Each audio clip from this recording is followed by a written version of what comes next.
आनन्दतीर्थेन्दुर्नो हृदम्बरे यद्वचश्चन्द्रिका स्वान्तसन्तापं विनिकृन्तति भवति यदनुभावादेडमूकोऽपि वाग्मी जडमतिरपि जन्तुर्जायते प्राज्ञमौलिः सकलवचनचेतो देवता भारती सा मम वचसि निधत्तां सन्निधिं मानसे च आपादमौलिपर्यन्तं गुरूणाम् आकृतिं स्मरेत् तेन विघ्नाः प्रणश्यन्ति सिद्ध्यन्ति च मनोरथाः तपस्वाध्याय शुश्रूषा कृष्णपूजारतं मुनिं विश्वेशमिष्टदं वन्दे परिव्राट् चक्रवर्तिनम् जन्माद्यस्य यतोऽन्वयादितरतश्चार्थेष्वभिज्ञस्वराट् तेने ब्रह्महृदाय आदिकवये मुह्यन्ति यं सूरयः तेजो वारिमृदां यथा विनिमयो यत्र त्रिसर्गो मृषा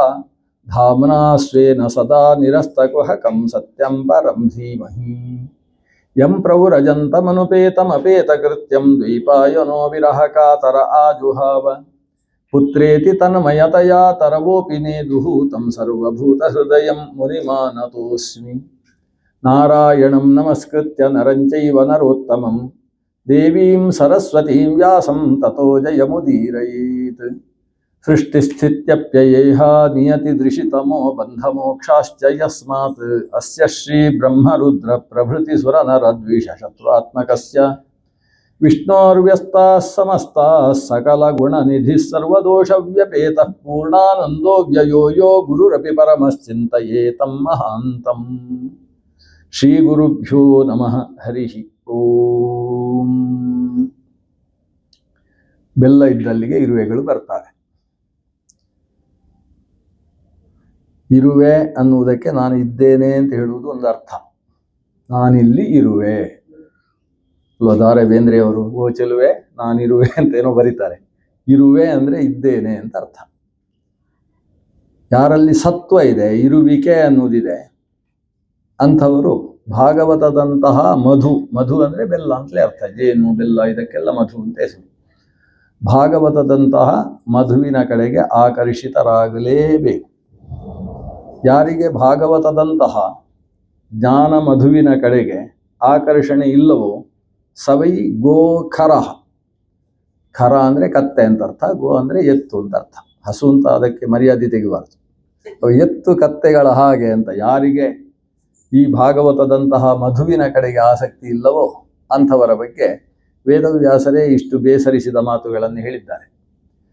ಜ್ಞಾನದ ಒಲವು ಅನ್ನುವುದು ಅಥವಾ ಜ್ಞಾನದ ಒಲವು ಅನ್ನುವುದು ಮನುಷ್ಯನಿಗೆ ಸ್ವಯಂ ಸಹಜವಾಗಿರತಕ್ಕಂಥ ಧರ್ಮ. ಯಾಕಂದರೆ ಮನುಷ್ಯನಿಗೆ ಎಲ್ಲಕ್ಕಿಂತ ಎತ್ತರದ ಸ್ಥಾನ ಬಂದದ್ದು ಅವನ ಶಾರೀರಿಕ ಶಕ್ತಿಯಿಂದ ಅಲ್ಲ, ಅವನ ಜ್ಞಾನದ ಹಸಿವಿನಿಂದ, ಜ್ಞಾನದ ಬಲದಿಂದ. ಶಾರೀರವಾದ ಬಲ ಅಥವಾ ಶಾರೀರ ಬೆಲೆಯನ್ನು ನೋಡಿದರೆ ಮನುಷ್ಯನಿಗಿಂತ ಉಳಿದ ಪ್ರಾಣಿಗಳಲ್ಲಿ ಹೆಚ್ಚು ಬೆಲೆ. ಮನುಷ್ಯನ ಚರ್ಮಕ್ಕೆ ಅಂತ ಬೆಲೆ ಇಲ್ಲ. ಆದರೆ ಜಿಂಕೆಯ ಚರ್ಮ, ಕೃಷ್ಣ ಮೃಗದ ಚರ್ಮ, ವ್ಯಾಘ್ರ ಚರ್ಮ ಇದಕ್ಕೆಲ್ಲ ಈಗೆಲ್ಲ ಲಕ್ಷಕ್ಕಿಂತ ಮೇಲೆ ಹೋಗಿದೆ ಬೆಲೆ. ಅರಣ್ಯ ಇಲಾಖೆ ಕೊಟ್ಟರೆ ಉಂಟದು, ಇಲ್ಲಿ ಹೋದರೆ ಇಲ್ಲ. ಮನುಷ್ಯನ ಚರ್ಮಕ್ಕೆ ಅಂತ ಬೆಲೆ ಯಾವುದೂ ಇಲ್ಲ. ಅಥವಾ ಮನುಷ್ಯನ ಹಲ್ಲಿಗೋ, ಮನುಷ್ಯನ ರೋಮಕ್ಕೋ, ಮನುಷ್ಯನ ಕಣ್ಣಿಗೋ, ಕಣ್ಣಿಗೆಲ್ಲ ಬೆಲೆ ಇದೆ. ಆದರೆ ತೆಗೆದು ಬದುಕಿರುವಾಗ ತೆಗೆದು ಇಡುವುದಕ್ಕೆ ಬರುವುದಿಲ್ಲ. ಆತನ ಹಲ್ಲು ತೆಗಿಲಿಕ್ಕೆ ಬರ್ತದೆ, ಆದರೆ ಆನೆಯ ಹಲ್ಲಿಗೇನು ಬೆಲೆ ಇದೆಯೋ ಅದು ಮನುಷ್ಯನ ಹಲ್ಲಿಗಿಲ್ಲ. ಆನೆಯ ಹಲ್ಲು ಅಂತಾದರೆ ಅದರಿಂದ ಒಂದು ಮೂರ್ತಿಯನ್ನು ಕೆತ್ತಿ ದಂತದ ಕೆತ್ತನೆ ಅಂತ ಹೇಳಿ ದೇವರ ಕೋಣೆಯಲ್ಲಿ ಇಡುವುದಕ್ಕೆ ಬರ್ತದೆ. ಮನುಷ್ಯನ ಹಲ್ಲು ದೇವರ ಕೋಣೆ ಅಲ್ಲ, ಹಲ್ಲು ಇಡುವ ಹಾಗಿಲ್ಲ. ಹಿಂದಿನ ಕಾಲದಲ್ಲಿ ಸೆಗಣಿಯಲ್ಲಿ ಮುಚ್ಚಿ ದೂರಕ್ಕೆ ಬಿಸಾಡಿ ಹಳೆದು ಹೋಗಿ ಹೊಸದು ಬಾ ಅಂತ ಕರೆಯುವಂಥ ಕ್ರಮ ಇತ್ತು. ಹಾಗಾದರೆ ಈತನ ಶರೀರ ಅವಯವಗಳಿಗೆ ಬೆಲೆ ಇಲ್ಲ, ಉಗುರಿಗೆ ಬೆಲೆ ಇಲ್ಲ. ಉಗುರು ರೋಮಗಳನ್ನು ಅವ ಮನೆಯ ಒಳಗೇ ಚೆಲ್ಲಿದ ಅಂತಾದರೆ ಆ ಮನೆಗೆ ಬೇರೆ ಮಾಟ ಮಾಡಬೇಕಾಗಿಲ್ಲಂತೆ. ಅದೇ ಅವನಿಗೆ ಒಂದು ರೀತಿಯ ಮಾಟ ಮಂತ್ರದ ಹಾಗೆ ಅನಿಷ್ಟಕಾರಕವಾಗ್ತದೆ ಅಂದುಂಟು. ಆದರೆ ಅದೇ ಬೇರೆ ಪ್ರಾಣಿಯದ್ದು. ಹುಲಿಯ ಉಗುರು ಅಂತಾದರೆ ಶರೀರದಲ್ಲಿ ಧಾರಣೆ ಮಾಡುವುದಕ್ಕೆ ಬರ್ತದೆ. ಆನೆಯ ರೋಮ ಅಂತಾದರೆ ಬಂಗಾರದ ಕಟ್ಟು ಹಾಕಿ ಕೈಯಲ್ಲಿ ಧಾರಣೆ ಮಾಡಿದರೆ ರಕ್ಷೆ ಆಗ್ತದೆ. ಮನುಷ್ಯನ ರೋಮಕ್ಕೆ, ಕೂದಲಿಗೆ ಅನ್ನದಲ್ಲಿ ಸಿಕ್ಕಿದ್ರೆ ಬರೀ ಕೂದಲು ಬದಿಯಲ್ಲಿ ಇಡುವುದಲ್ಲ, ಅನ್ನವನ್ನೇ ತೆಗೆದು ಬದಿಗಿಡುವುದು. ಹಾಗಾದರೆ ಮನುಷ್ಯನ ಅವಯವಕ್ಕೆ ಬೆಲೆ ಇದೆ ಅಂತಲ್ಲಲ್ವಾ? ಆದರೂ ಎಲ್ಲ ಪ್ರಾಣಿಗಳಿಗಿಂತ ಇವ ಶ್ರೇಷ್ಠ ಯಾಕಾದ? ಇಂದ್ರಿಯಗಳನ್ನು ಗಮನಿಸಿದರೂ ಕೂಡ ಹದ್ದು ಎಷ್ಟು ಎತ್ತರದಿಂದ ಕೆಳಗಿದ್ದ ಸಾಮಾನ್ಯ ಒಂದು ಸತ್ತು ಬಿದ್ದ ಜಿರಳೆಯನ್ನು ಕೂಡ ಅಷ್ಟು ಎತ್ತರದಿಂದ ಗಮನಿಸುತ್ತೆ. ಮನುಷ್ಯನಿಗೆ ದೊಡ್ಡ ದೊಡ್ಡ ಅಕ್ಷರ ನೋಡಬೇಕಾದ್ರೂ ದಪ್ಪ ದಪ್ಪದ ಉಪನಯನ ಮಾಡಿಕೊಳ್ಳಬೇಕವ. ಹಾಗಾದ್ರೆ ಉಳಿದ ಪ್ರಾಣಿಗಳಿಗಿಂತ ಮನುಷ್ಯನ ಶಕ್ತಿ ಕ್ಷೀಣವಾದರೂ ಅವ ಎಲ್ಲಕ್ಕಿಂತ ಎತ್ತರ. ಎಲ್ಲಾ ಪ್ರಾಣಿಗಳ ಮೇಲೆ ಕೂತ್ಕೊಳ್ತಾನಂತೆ. ಕುದುರೆ ಇವನಿಗಿಂತ 10 ಪಟ್ಟು ಶಕ್ತಿಶಾಲಿ ಆದರೂ ಕೂಡ ಅದರ ಮೇಲೆ ಕೂತ್ಕೊಂಡು ಸವಾರಿ ಮಾಡುವುದು ಇವನೇ. ಆನೆ ಇವನಿಗಿಂತ 120 ಪಟ್ಟು ಶಕ್ತಿಶಾಲಿ ಆದರೂ ಕೂಡ ಅದರ ಮೇಲೆ ಅಂಕುಶ ಹಿಡಿಯುವವ ಇವನೇ. ಉಳಿದೆಲ್ಲ ಪ್ರಾಣಿಗಳಿಗಿಂತ ಇವನಿಗೆ ಎತ್ತರ ಬರುವುದಕ್ಕೆ ಕಾರಣ ಏನು ಅಂತ ಕೇಳಿದರೆ ಅವಕ್ಕಿಲ್ಲದ ಒಂದು ವಿಶೇಷ ಶಕ್ತಿ ಇವನಿಗಿದೆ. ಅದು ಏನಂದ್ರೆ, ಪ್ರಾಚೀನರು ತಮ್ಮ ಅನುಭವದಿಂದ ಹೇಳಿದ ವಿಷಯಗಳನ್ನು ಇವ ಅನುಭವಿಸುವುದಕ್ಕಿಂತ ಮುಂಚೆ ತಿಳಿಯುವುದಕ್ಕೆ ಶಬ್ದವೆಂಬ ಸಾಮ್ರಾಜ್ಯದ ರಾಜನಾಗಿದ್ದಾನೆ. ಅವುಗಳಿಗೆ ಶಬ್ದದಿಂದ ಅರ್ಥ ಆಗುವುದಿಲ್ಲ. ಬೈತಾರೆ ಅಂತ ಗೊತ್ತಾಗ್ತದೆ, ಏನು ಹೇಳಿದ್ರು ಅಂತ ಗೊತ್ತಾಗುವುದಿಲ್ಲ. ಸ್ವರ್ಗ ನರಕ ಪುಣ್ಯ ಪಾಪ ಹೇಳಿದರೆ ಪ್ರಾಣಿಗಳಿಗೆ ಎಲ್ಲಿ ಅರ್ಥ ಆಗ್ತದೆ?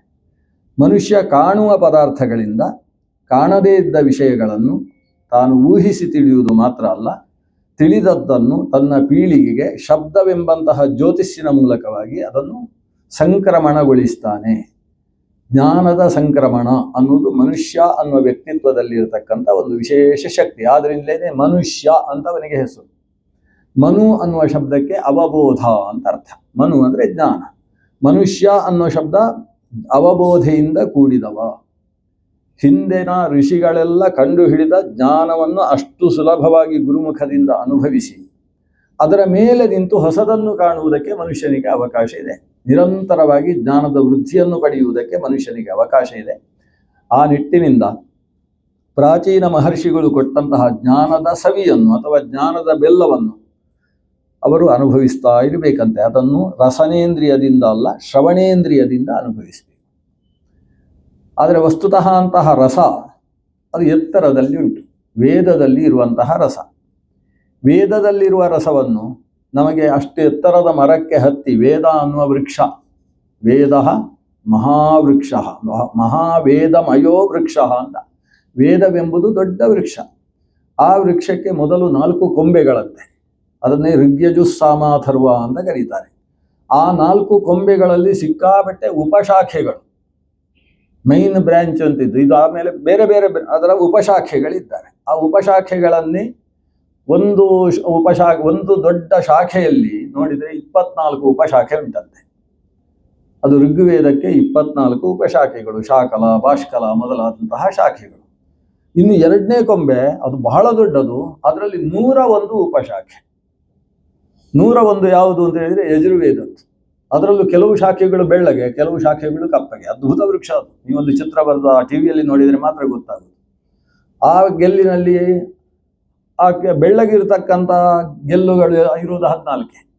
ಇನ್ನು ಉಳಿದದ್ದಷ್ಟು 101ರಲ್ಲಿ ಉಳಿದದ್ದು 86 ಮತ್ತು 1, 86 ಮತ್ತು 1, ಅಥವಾ 100 ಅಂತ ಆದರೆ 86 ಮತ್ತು 14. ಆ 86 ಕಪ್ಪು ಶಾಖೆ. ಆ ಕಪ್ಪು ಶಾಖೆಗಳಿಗೆ ಕೃಷ್ಣ ಯಜುರ್ವೇದ ಅಂತ ಹೆಸರು. ಬಿಳಿಯದ್ದಕ್ಕೆ ಶುಕ್ಲ ಯಜುರ್ವೇದ ಅಂತ ಹೆಸರು. ಒಟ್ಟು 100, ಏಕಶತಧ ಅಂದರೆ 100 ಬಗೆಯಾದಂತಹ ಶಾಖೆಗಳು. ಇನ್ನೊಂದು ನೋಡಿದರೆ ಅದು ಯಾವತ್ತೂ ಅಲುಗಾಡ್ತಾ ಇರುವ ಶಾಖೆ ಅಂತೆ, ಸುಮ್ಮನೆ ನಿಲ್ಲುವುದು ಅಂತಿಲ್ಲ. ಈ ಅಶ್ವತ್ಥದ ಶಾಖೆಗಳ ಹಾಗೆ.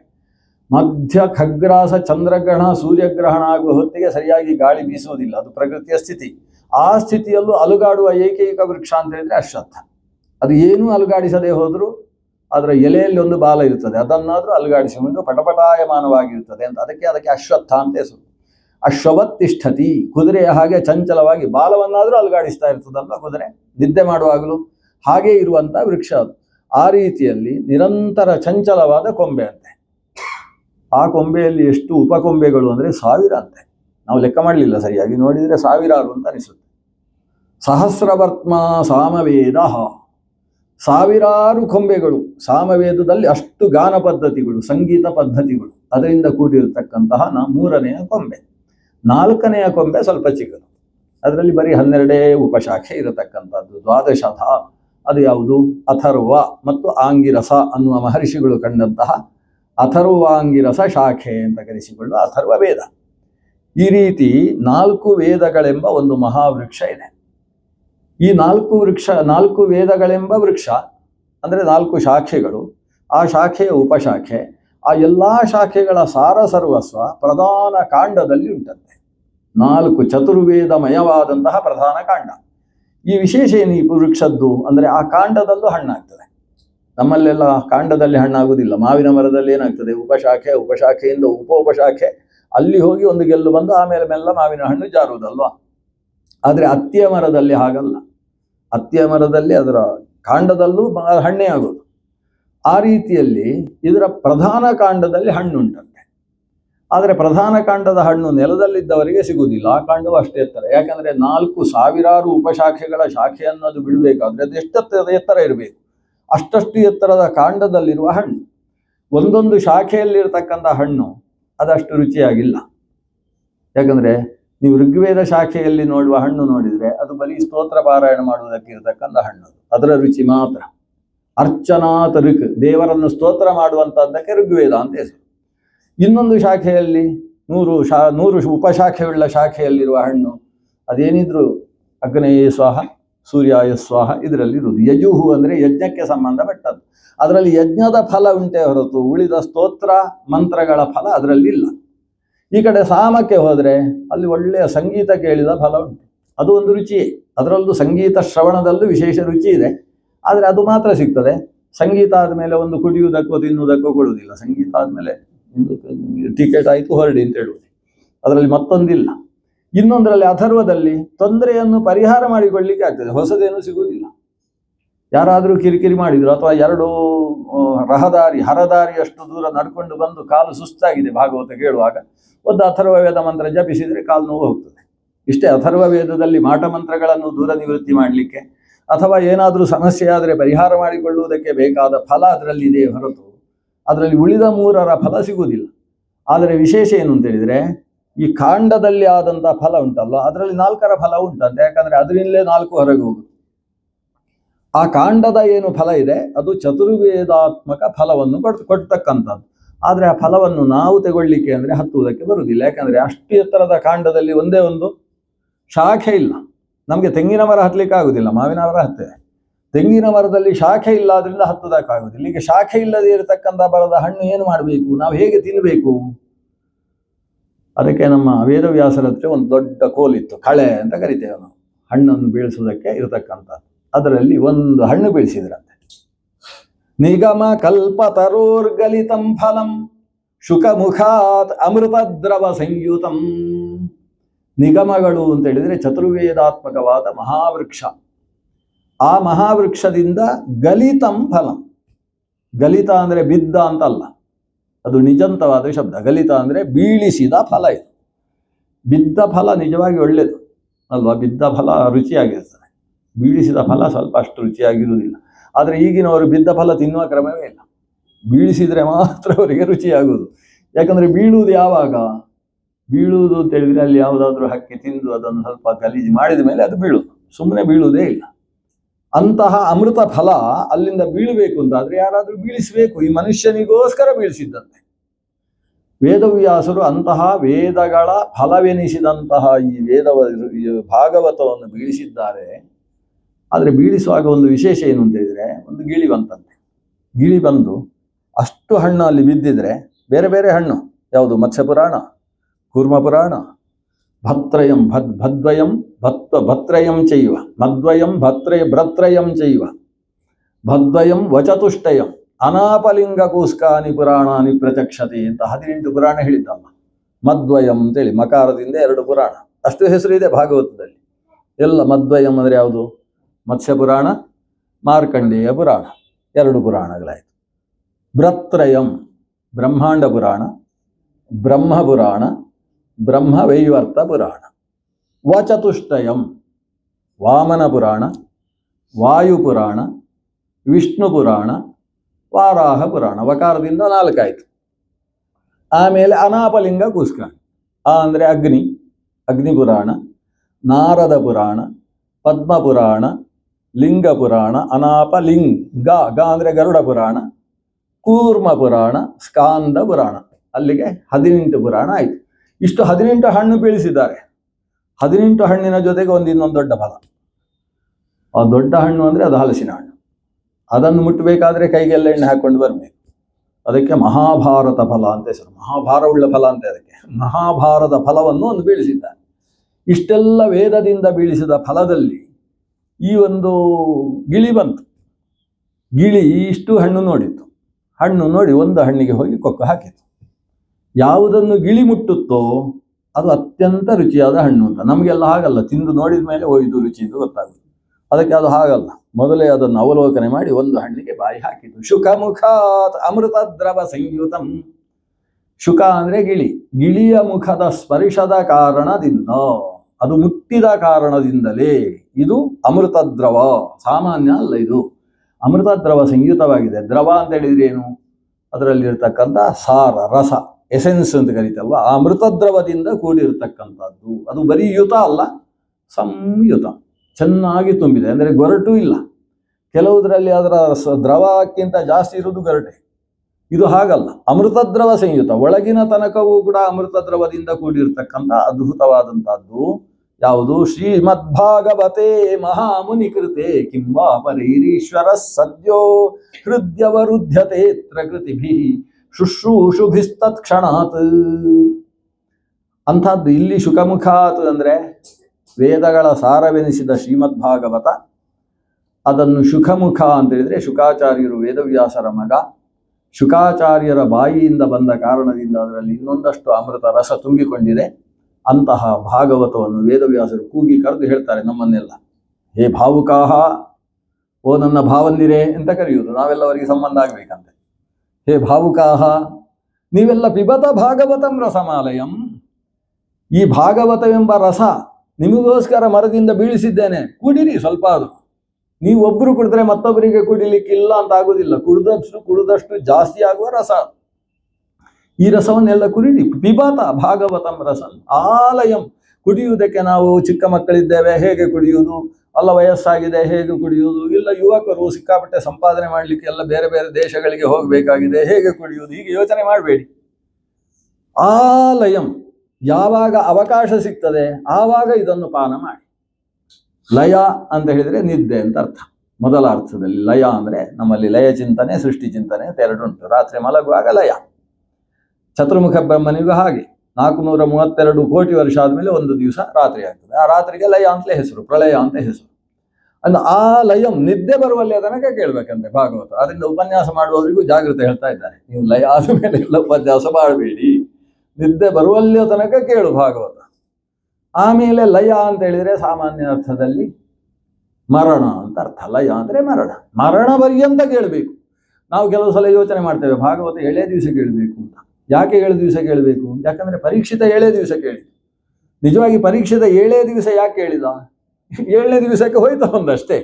ಅವನು 7 ದಿವಸ ಕೇಳಿದ್ದಲ್ಲ, ಮತ್ತೆ ಸಾಯುವಲ್ಲಿ ತನಕ ಕೇಳಿದ್ದು. ಆದ್ರಿಂದ ನಮಗೆಲ್ಲ ವಿಧಾನ ಹೇಗೆ ಅಂದ್ರೆ, ಶ್ರೀಮದ್ ಭಾಗವತಂ ಪಿಬತ ರಸಂ ಆಲಯಂ, ಲಯ ಪರ್ಯಂತಂ ಅಂತ ಅರ್ಥ. ಹೇಗೆ ಆ ಸೇತು ಅಂದ್ರೆ ಸೇತುವಿನ ತನಕ, ಆ ಹಿಮಾಚಲ ಅಂದ್ರೆ ಹಿಮಾಲಯದ ತನಕ, ಆ ಲಯ ಅಂದ್ರೆ ಲಯದ ತನಕ ನೀನು ಶ್ರೀಮದ್ ಭಾಗವತವನ್ನು ಕೇಳು. ಅದು ಮರಣಾನಂತರ ಕೇಳಲಿಕ್ಕಿಲ್ಲ, ಮರಣಾನಂತರವೂ ಭಾಗವತ ಹೇಳಿಸ್ಬೇಕಂತೆ ಅವರ ಹೆಸರಲ್ಲಿ. ಆಮೇಲೆ ಆಲಯ ಅಂದ್ರೆ ಪ್ರಳಯ ಕಾಲದ ತನಕವೂ ಕೂಡ ಶ್ರೀಮದ್ ಭಾಗವತವನ್ನು ಕೇಳಬೇಕು. ಪಿಬತ ಭಾಗವತಂ ರಸಂ ಆಲಯಂ ಮುಹುಹು. ಕೆಲವರಿಗೆ ಹೀಗಿರ್ತದೆ, ನಾನು ಭಾಗವತ 3 ಸಲ ಕೇಳಿ ಆಯ್ತು ಅಂತ ಕೆಲವರು. ಇನ್ನೊಂದು ಸಲ ಇವರ ಮನೆಯಲ್ಲಿ, ದೇಶಪಾಂಡೆ ಅವರ ಮನೆಯಲ್ಲೆಲ್ಲ ನಾನು ಬರುವುದಿಲ್ಲ, ಯಾಕಂದ್ರೆ ಅಲ್ಲಿ ಮೊನ್ನೆ ಅಲ್ವಾ ಕೇಳಿದ್ದು ಅಂತ ಕೆಲವರಿಗೆ ಹಾಗೆ ಅನಿಸೋದು. ಇನ್ನು ಕೆಲವರಿಗೆ ನಾನು 1 ಸಲ ಕೇಳಿದ್ದೇನೆ, ಇನ್ನು ಜೀವನದಲ್ಲಿ ಕೇಳುವುದಿಲ್ಲ. ಕೇಳಿದರೆ ಏನರ್ಥ ಆಗ್ತದೆ? ಪೆದ್ದು ಅಂತ ಆಗ್ತದೆ. 1 ಸಲ ಕೇಳಿದ್ದೆ ಮತ್ತೊಂದು ಸಲ ಕೇಳುವುದ ಅಂದ್ರೆ ಇವನಿಗೆ ಏನರ್ಥ? ಇವ ಏಕಸಂತಗ್ರಾಹಿ ಅಲ್ಲ ಅಂತ ಅರ್ಥ. ಎಷ್ಟು ಬಾರಿಗೆ ಹೇಳಿದ್ರು ಕೇಳ್ತಾ ಇರ್ತಾನೆ, ಹೀಗೆಲ್ಲ ಅನಿಸುತ್ತಲ್ವಾ? ಅದಕ್ಕೆ ವೇದವ್ಯಾಸರು ಹೇಳುವುದು, ಭಾಗವತ ಹಾಗಿಲ್ಲಪ್ಪ. ಭಾಗವತ ನಿನ್ನ ದಿವಸ ಹೇಳುವುದು ಗಾಯತ್ರಿ ಮಂತ್ರವನ್ನೇ ಜಪ ಮಾಡೋದಲ್ಲ. ಅಲ್ಲ ನಿನ್ನೆ ಮಾಡಿ ಆಯ್ತು ಇವತ್ತು ಮಾಡುವುದಿಲ್ಲ ಅಂತ ಬೀಳ್ಲಿಕ್ಕುಂಟ? ಅದು ನಿನ್ನ ಜೀವನದ ಒಂದು ಪದ್ಧತಿ. ಬ್ರಾಹ್ಮಣ್ಯದ ಉಳಿವಿಗೆ ಕ್ಷತ್ರಿಯನಾಗಿ ಬ್ರಹ್ಮ ಋಷಿ ಎನಿಸಿಕೊಂಡಂತಹ ವಿಶ್ವಾಮಿತ್ರರು ಕೊಟ್ಟಂತಹ ಒಂದು ವಿಶಿಷ್ಟವಾದ ಚಿಕಿತ್ಸೆ. ಅದನ್ನು ನಿರಂತರ ನಡೆಸಬೇಕು. ಹಾಗೆ ಶ್ರೀಮದ್ ಭಾಗವತ ಅನ್ನೋದು ಒಂದು ಬಾರಿ ಕೇಳಿ ಬಿಡುವುದಕ್ಕಿರುವಂತಹದ್ದಲ್ಲ. ಮುಹುಮುಹು, ಮುಹುಹು ಅನ್ನುವ ಶಬ್ದಕ್ಕೆ ಮತ್ತೆ ಮತ್ತೆ ಅಂತ ಅರ್ಥ. ಮುಹುರಹೋ ರಸಿಕಾ ಭುವಿ ಭಾವುಕಾ. ಮುಹುಹು, ಮತ್ತೆ ಮತ್ತೆ ಶ್ರವಣ ಮಾಡಿ. ಯಾಕಂದ್ರೆ ಆಲಯ ಕೇಳಬೇಕಾದ್ರೆ ಒಂದೇ ಬಾರಿ ಕೇಳುವುದಲ್ಲ, ಮತ್ತೆ ಮತ್ತೆ ಕೇಳ್ತಾ ಇರಿ. ಯಾಕೆಂದ್ರೆ ಜ್ಞಾನ ಅನ್ನೋದು ಅದು ನಿತ್ಯ ನೂತನ. ಇವತ್ತು ಇದ್ದ ಹಾಗೆ ನಾಳೆ ಅದನ್ನೇ ಕೇಳಿದಾಗ ನಮಗೆ ಅರ್ಥ ಆಗುವುದು ಬೇರೆ.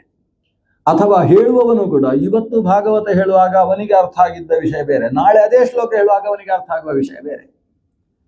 ಯಾಕಂದ್ರೆ ಭಾಗವತದ ಒಂದೊಂದು ಶ್ಲೋಕಾರ್ಧಂ ಶ್ಲೋಕಪಾದಂಬ ಅಂತ ವೇದವ್ಯಾಸರೇ ಹೇಳ್ತಾರೆ. ನೀನು ಒಂದು ಶ್ಲೋಕಾರ್ಧ ನೋಡು, ಅರ್ಧ ಅಂದ್ರೆ ಒಂದು ಶ್ಲೋಕದ ಅರ್ಧ ಅಂದ್ರೆ ಏನು, ಅರ್ಧ ಶ್ಲೋಕ ನೋಡು, ನಿನಗೆ ಜೀವನ ಪರ್ಯಂತ ಅದನ್ನು ಮನನ ಮಾಡುವುದಕ್ಕೆ ಬೇಕಾದಷ್ಟಿದೆ. ಭಾಗವತದಲ್ಲಿ ಅಷ್ಟು ರಸ ತುಂಬಿದೆ. ಒಂದೊಂದು ಬಾರಿ ಹೇಗೆ ಪ್ರತಿಪರ್ವ ರಸೋದಯ ಅಂತ ಮಹಾಭಾರತದ ಬಗ್ಗೆ ಹೇಳ್ತಾರೆ. ಅದೊಂದು ಕಬ್ಬಿನ ಜಲ್ಲೆ ಇದ್ದ ಹಾಗೆ, ಕಬ್ಬಿನ ಜಲ್ಲೆಯಲ್ಲಿ ಒಂದೊಂದೇ ಗಂಟನ್ನು ನಾವು ಜಗಿತಾ ಹೋದಾಗೆ ರಸ ಜಾಸ್ತಿ ಆಗ್ತಾ ಹೋಗುತ್ತೆ. ಕಬ್ಬಿನ ಜಲ್ಲೆ ಕೆಳಗಿಂದ ಮೇಲಕ್ಕೆ ಹೋದ ಹಾಗೆ 18ನೇ ಗಂಟಿಗೆ ಬಂದಾಗ ರಸ ಜಾಸ್ತಿ ಇರ್ತದೆ. ಆಮೇಲೆ 19, 20 ಎಲ್ಲ ರಸ ಕಡಿಮೆ ಆಗ್ತದೆ. ಹೃದಯದ್ದೆಲ್ಲ ತಿಂದರೆ ಮತ್ತೆ ನೆಡುವುದು ಯಾವುದು, ಅದಕ್ಕೆ ಅಲ್ಲಿ ರಸ ಕಡಿಮೆ ಆಗ್ತದೆ. ಒಂದು ಕಬ್ಬು ಚೆನ್ನಾಗಿ ಬೆಳೆದಿದೆ ಅಂತ ಕೃಷಿಕ ಹೇಗೆ ತೀರ್ಮಾನ ಮಾಡ್ತಾನೆ, ಇದರಲ್ಲಿ ಒಂದು 21 ಗಂಟು ಬಂತು ಅಂದರೆ 18 ಗಂಟು ಗಟ್ಟಿಯಾಗಿದೆ, 18 ಗಂಟು ಬಿತ್ತು ಅಂತಾದರೆ ಅದು ಚೆನ್ನಾಗಿ ಕೃಷಿ ಆಗಿದೆ ಅಂತ ಅರ್ಥ. ಆಮೇಲೆ ಅದನ್ನು ಸಕ್ಕರೆ ಕಾರ್ಖಾನೆಗೆ ಅಲ್ಲ, ಬೆಲ್ಲ ಕಾರ್ಖಾನೆಗೆ ತಗೊಂಡು ಹೋಗ್ತಾರೆ. ಹಾಗಾದರೆ ಅದು 18 ಪರ್ವಗಳಿಂದ ಕೂಡಿದಂತಹ ಕಬ್ಬಿನ ಜಲ್ಲೆಯ ಹಾಗೆ ಈ ಶ್ರೀ ಮಹಾಭಾರತ ಅನ್ನೋದು ಪ್ರತಿ ಪರ್ವ ರಸೋದಯ. ಅಲ್ಲಿ ಹೇಗೆ ಒಂದೊಂದು ಪರ್ವ ಒಂದೊಂದು ಗಂಟಿಗೂ ಕೂಡ ರಸೋತ್ಪತ್ತಿ ಆಗುತ್ತೋ ಕಬ್ಬಿನ ಜಲ್ಲೆಯಲ್ಲಿ, ಹಾಗೆ ಮಹಾಭಾರತದಲ್ಲಿ. ಅಂತಹ ಮಹಾಭಾರತ ಕೆಲವೊಬ್ಬರಿಗೆ ತುಂಬ ಬೋರ್ ಆಗ್ತದಂತೆ. ಕೇಳಿ ಕೇಳಿ ನಿದ್ದೆ ಬರುವಂಥದ್ದೆಲ್ಲ ಮಹಾಭಾರತದ ಕಥೆ ಉಂಟಂತೆ, ಕೆಲವರಿಗೆ ಹಾಗಾಗ್ತದೆ. ಅಂಥವರಿಗೆ ಅಂತ ವೇದವ್ಯಾಸರು ಮಹಾಭಾರತವನ್ನು ಹಿಂಡಿ ಅದನ್ನು ಈ ಕಬ್ಬಿನ ಜಲ್ಲೆಯನ್ನು ಇದಕ್ಕೆ ಕೊಟ್ಟು ರಸ ತೆಗೆದು, ಏನು ಕಬ್ಬಿನ ಹಾಲು ಅಂತ ಹೇಳಿದ, ಕಬ್ಬಿನ ಹಾಲನ್ನಾಗಿ ಕೊಟ್ಟ ಹಾಗೆ ಭಾಗವತವನ್ನು ಕೊಟ್ಟಿದ್ದಾರೆ. ಭಾರತಾರ್ಥ ವಿನಿರ್ಣಯ, ಮಹಾಭಾರತದ ಅಭಿಪ್ರಾಯಗಳನ್ನೆಲ್ಲ ತೆಗೆದು ಕಥೆಯ ಮೂಲಕ ನಮಗೆ ತುಂಬಿಸುವಂತಹ ಕೆಲಸವನ್ನು ವೇದವ್ಯಾಸರು ಈ ಭಾಗವತದ ಮೂಲಕ ಮಾಡಿದ್ದಾರೆ. ಅದರಿಂದ ಪಿಬತ ಭಾಗವತಂ, ತಿನ್ನುವುದು ಕಷ್ಟ, ಕುಡಿಯುವುದು ಬಹಳ ಸುಲಭ. ಅನಾರೋಗ್ಯದಲ್ಲಿ ಮಲಗಿದ್ದ ವ್ಯಕ್ತಿಗೆ ತಿನ್ನುವುದಕ್ಕೆ ಕೊಡ್ಲಿಕ್ಕಿಲ್ಲ. ಅದು ಕೃಷ್ಣಾಷ್ಟಮಿಯ ದಿವಸ ಚಕ್ಕುಲಿ ಮಾಡಿದ್ರು ಕೂಡ ಏನು ಮಾಡುವುದು, ಚೆನ್ನಾಗಿ ಅರ್ದು ಸ್ವಲ್ಪ ನೀರು ಹಾಕಿ ಕುಡಿಲಿಕ್ಕೆ ಕೊಡುವುದು. ಅದು ಚಕ್ಕುಲಿ ತಿನ್ನುವುದಾಗಬೇಕು ಅವರಿಗೂ, ಅದಕ್ಕೆ ಒಂದು ಅದನ್ನು ನೀರು ಮಾಡಿ ಕುಡಿಸು. ಹಾಗಾಗಿ ನಾವು ಶಾಸ್ತ್ರದ ಕಥಾನಕಗಳಲ್ಲಿ ಅಡಕವಾಗಿರತಕ್ಕಂತಹ ಅದ್ಭುತ ರಸ ಅದು ವಸ್ತುತಃ ಉಪನಿಷತ್ತಿನಲ್ಲಿದೆ, ವೇದದಲ್ಲಿದೆ, ಬ್ರಹ್ಮಸೂತ್ರಗಳಲ್ಲಿದೆ. ಆದರೆ ಅದರಿಂದ ನಿಮಗೇನಾದರೂ ಬಡಿಸಿದರೆ ಅದು ಚಕ್ಕುಲಿಯ ಹಾಗೆ ಇರ್ತದೆ. ಚಕ್ಕುಲಿಯನ್ನು ಜಗಿದಾಗ ಹಲ್ಲು ತುಂಡಾಗಿ ಹೋಗ್ತದೆ, ಚಕ್ಕುಲಿ ತುಂಡಾಗುವುದು ಕಷ್ಟ. ಆದ್ದರಿಂದ ಶಾಸ್ತ್ರದ ವಿಷಯಗಳನ್ನು ಶಾಸ್ತ್ರದಲ್ಲೇ ಕೊಟ್ಟಾಗ ಕಷ್ಟ ಆಗ್ತದೆ. ಅದಕ್ಕೋಸ್ಕರ ಅದನ್ನು ರಸವನ್ನಾಗಿಸಿಕೊಂಡು ಪಿಬತ ರಸಂ, ರಸವನ್ನಾಗಿಸಿ ಶಾಸ್ತ್ರದ ತತ್ವವನ್ನು ಕೊಡ್ತಾ ಇದ್ದೇವೆ. ಇದನ್ನು ಆಲಯಂ ಪಿಬತ ಮುಹುಹು ಅಹೋರಸಿಕಾ. ನೀವು ಯಾಕೆ ಕುಡಿಬೇಕು ಅಂದರೆ ನಿಮ್ಮಲ್ಲಿ 2 ವಿಶೇಷ ಇದೆ. ಏನಂದರೆ ಒಂದು ರಸಿಕರಾಗಿದ್ದೀರಿ, ಮತ್ತೊಂದು ಭಾವುಕರಾಗಿದ್ದೀರಿ. 3ನೇದ್ದೇನೆಂದರೆ ಭೂಮಿಯಲ್ಲಿ ಹುಟ್ಟಿದ್ದೀರಿ. ರಸಿಕಾಹ ಭುವಿ ಭಾವುಕಾಹ, 3 ಅರ್ಹತೆ ಉಂಟಂತೆ ನಾವು ಶ್ರೀಮದ್ ಭಾಗವತ ಕೇಳುವುದಕ್ಕೆ. ದೇವಲೋಕದಲ್ಲಿ ಹೋದರೆ ಪುರುಸೊತ್ತಿರುವುದಿಲ್ಲ ಕೇಳಲಿಕ್ಕೆ, ಸಿಕ್ಕಾಬಟ್ಟೆ ಬಿಸಿ. ಯಾಕಂದರೆ ಅಸುರರು ಕಾಯ್ತಾ ಇರ್ತಾರೆ, ಇವರು ಎಷ್ಟೊತ್ತಿಗೆ ಈ ಆಸನೆಯಿಂದ ಇಳಿತಾರೆ ಠಕ್ ಅಂತ ಕೂತುಕೊಳ್ಳಿಕ್ಕೆ ಕಾಯ್ತಾ ಇರ್ತಾರೆ. ಆದ್ದರಿಂದ ದೇವತೆಗಳು ಅಲ್ಲಿ ಭಾಗವತ ಶ್ರವಣ ಮಾಡುವುದಕ್ಕೆ ಪುರುಸೊತ್ತಾಗುವುದಿಲ್ಲ. ಆದ್ದರಿಂದ ಅಲ್ಲಿ ಹೆಚ್ಚು ಸಪ್ತಾಹ ಶ್ರವಣ ಎಲ್ಲ ನಡೆಯುವುದಿಲ್ಲ, ಭೂಮಿಯಲ್ಲೇ ನಡೆಯುವುದು. ಯಾಕೆ ಭೂಮಿಯಲ್ಲಿ ನಡೆಸಬೇಕು? ಭೂಮಿ ಅನ್ನುವುದು ಕರ್ಮಭೂಮಿ, ಅದು ಕರ್ಮಸ್ಥಾನ. ಕರ್ಮಸ್ಥಾನದಲ್ಲಿ ಕರ್ಮ ಮಾಡಬೇಕು. ಕರ್ಮ ಮಾಡುವುದಕ್ಕೆ 2 ಮುಖ. ಒಂದು ಶರೀರದ ಅವಯವಗಳಿಂದ ಬೇರೆ ಬೇರೆ ರೀತಿಯ ಭಗವದರ್ಚನೆ, ಯಜ್ಞ, ಕುಣಿದು ಕುಪ್ಪಳಿಸುವ ಸಂಕೀರ್ತನೆ ಇತ್ಯಾದಿ ನಡೆಸುವಂಥದ್ದು ಒಂದು ಬಗೆ. ಮತ್ತೊಂದು ಕೂತುಕೊಂಡು ಮಾಡುವಂಥದ್ದು. ಅದು ಯಾವುದು? ಜಪಾನುಷ್ಠಾನ, ಧ್ಯಾನ, ಹರಿಕಥಾ ಶ್ರವಣ. ಶ್ರವಣ ಮನಕಾನಂದವಿಯುವುದು ಅಂತ ಜಗನ್ನಾಥದಾಸರು ಬಹಳ ಚಂದ ಹೇಳ್ತಾರೆ. ಶ್ರವಣ ಕೇವಲ ಮನಕ್ಕೆ ಆನಂದ ನೀಡುವುದಕ್ಕೋಸ್ಕರ ಮಾತ್ರ ಅಲ್ಲ, ಭವಜನಿತ ದುಃಖಗಳ ಕಳೆಯುವುದು. ಭವ ಅಂತ ಹೇಳಿದರೆ ಕಿರಿಕಿರಿ ಅಂತ ಅರ್ಥ, ಶಬ್ದದ ಅರ್ಥ ಹಾಗೆ. ಭವ ಅಂದರೆ ಕಿರಿಕಿರಿ ಅಂತ, ಕೊನೆಗೆ ಅದು ಸಂಸಾರ ಅಂತ ಅರ್ಥ ಮಾಡಿಟ್ಟಿದೆ. ಹಾಗೆ ಸಂಸಾರ ಕಿರಿಕಿರಿ ಅಂತ ಅರ್ಥ. ಭವಜನಿತ ದುಃಖಗಳು ಅಂತ ಹೇಳಿದರೆ ಈ ಸಂಸಾರದಲ್ಲಿ ಉಂಟಾಗತಕ್ಕಂತಹ ದುಃಖಗಳು. ಮತ್ತೊಂದು ಭವ ಅಂದರೆ ರುದ್ರ ಅಂತ ಅರ್ಥ. ಭವಾನಿ ಅಂದರೆ ರುದ್ರಾಣಿ ಅಂತ ಅರ್ಥ. ಭವ ಅನ್ನೋದಕ್ಕೆ ರುದ್ರ, ರುದ್ರ ಅಂದರೆ ಭಯಾನಕ ಅಂತ. ಆದರೆ ಸಂಸಾರಕ್ಕೆ ಭವ ಅಂತ ಹೆಸರು, ಭಯಾನಕ, ರುದ್ರ ಭಯಂಕರ ಅಂತ ಈ ಸಂಸಾರಕ್ಕೆ ಹೆಸರು.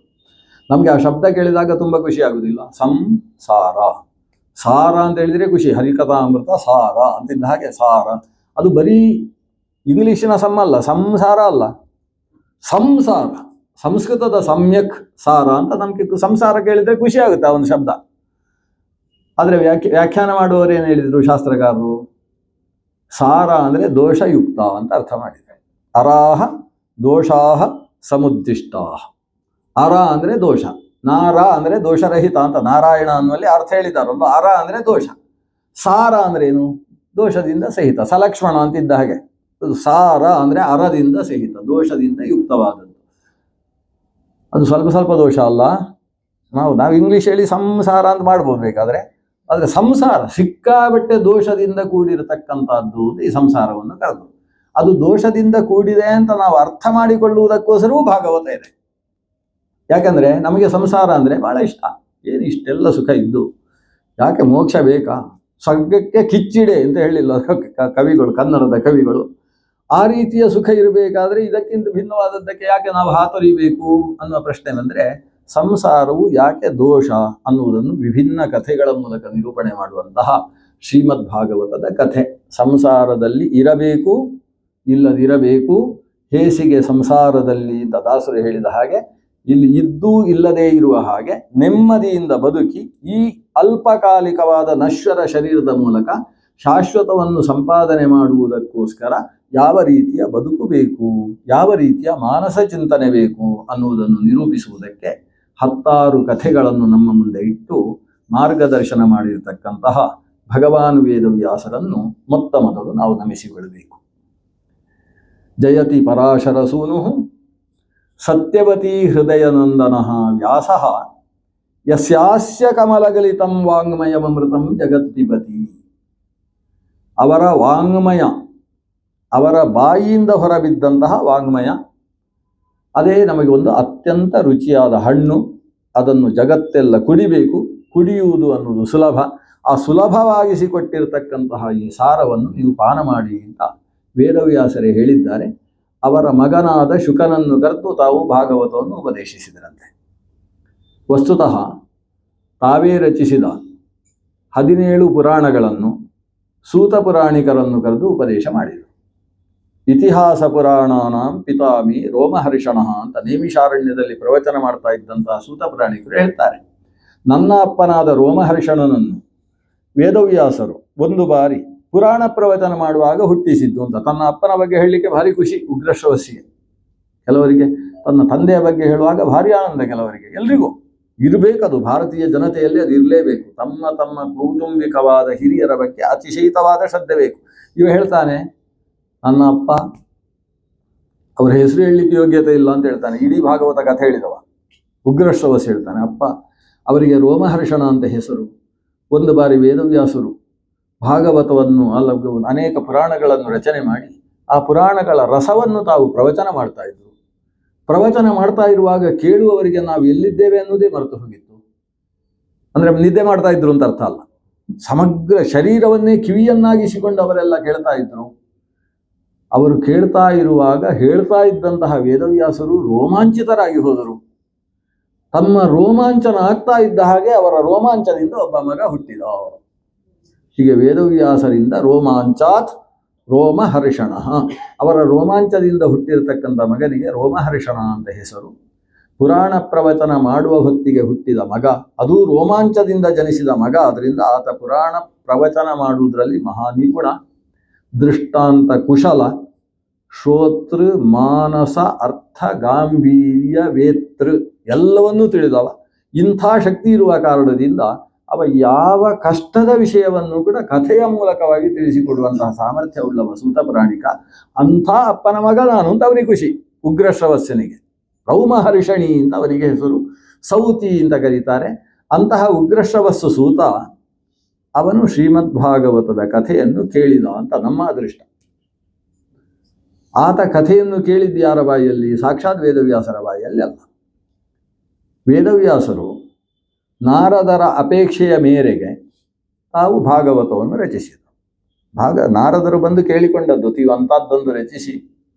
ಯಥಾ ಧರ್ಮಾದ ಯೋಕ್ಯರ್ಥ ಮುನಿವರ್ಯಾನುವರ್ಣಿತಾ ನ ತಥಾ ವಾಸುದೇವಸ್ಯ ಮಹಿಮಾಖ್ಯನುವರ್ಣಿತಃ ಸಮಾಧಿನಾನುಸ್ಮರ ಯದ್ವಿಚೇಷ್ಟಿತಂ. ಆ ಭಗವಂತನ ಚೇಷ್ಟೆಯನ್ನೆಲ್ಲ ಸಮಾಧಿ ಭಾಷೆಯಿಂದ ನಮಗೆಲ್ಲ ಕಥೆಯ ಮೂಲಕ ತಿಳಿಸುವಂತ ನಾರದರು ಕೇಳಿಕೊಂಡಾಗ ಚತುಶ್ಲೋಕಿಯಾಗಿದ್ದು ವಿಸ್ತಾರವಾಗಿದ್ದಂತಹ ಭಾಗವತವನ್ನು ತಾವು ರಚನೆ ಮಾಡಿದರು ವೇದವ್ಯಾಸರು.